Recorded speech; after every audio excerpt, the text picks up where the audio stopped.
As we mentioned in the Nakamoto consensus section, we can understand both proof of work and proof of stake by looking at what resources are consumed. In proof of work, miners have voting power that's proportional to the amount of computational power they own.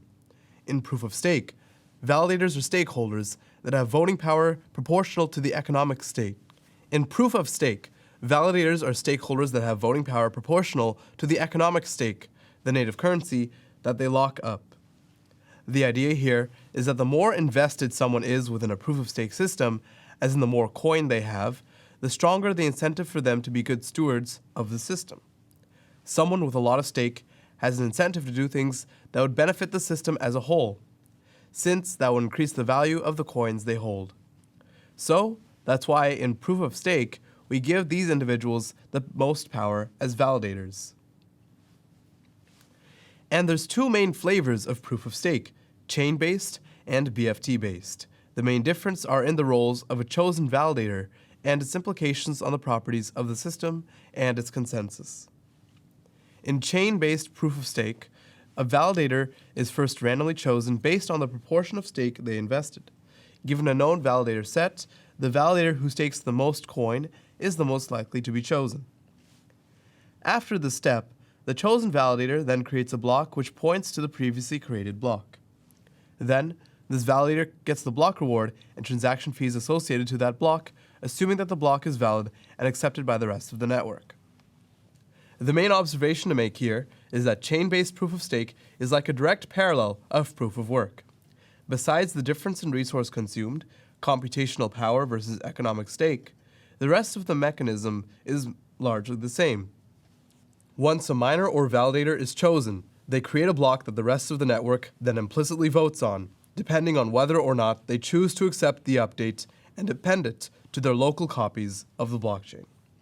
This is why chain-based proof-of-stake algorithms tend to choose availability over consistency. The next flavor of proof-of-stake is called BFT, or Byzantine Fault-Tolerant-based proof-of-stake. BFT-based proof-of-stake algorithms choose consistency over availability, in contrast to the availability favoring chain-based proof-of-stake algorithms. In the first step of BFT-based proof-of-stake, we have the same thing as chain-based proof-of-stake. We randomly choose a validator based on the proportion of stake they have invested. The differences start in the next step, though. Instead of having a chosen validator directly create a block that is sent to the rest of the network directly, a chosen validator proposes the next block. The rest of the validators then vote yes or no on whether they accept the block to be valid or not. If 2/3 or more of the network voting power, 2/3 or more of the total stake, votes yes, then the block is included within the blockchain. Otherwise, a new validator is chosen to propose a block, and we repeat. After a block gets more than 2/3 of the network voting power to vote yes on it, the validator that proposed that block gets the block reward and transaction fees. Historically, there have been a couple major implementations of proof-of-stake. Tendermint was the first BFT-based proof-of-stake consensus mechanism, published in 2014. Tendermint is currently used as the consensus mechanism for Cosmos, the Internet of blockchains. Casper is the planned proof-of-stake upgrade to Ethereum.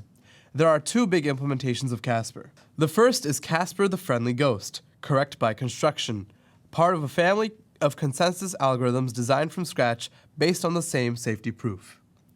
The second is Casper the Friendly Finality Gadget, which is a proof-of-work and proof-of-stake hybrid.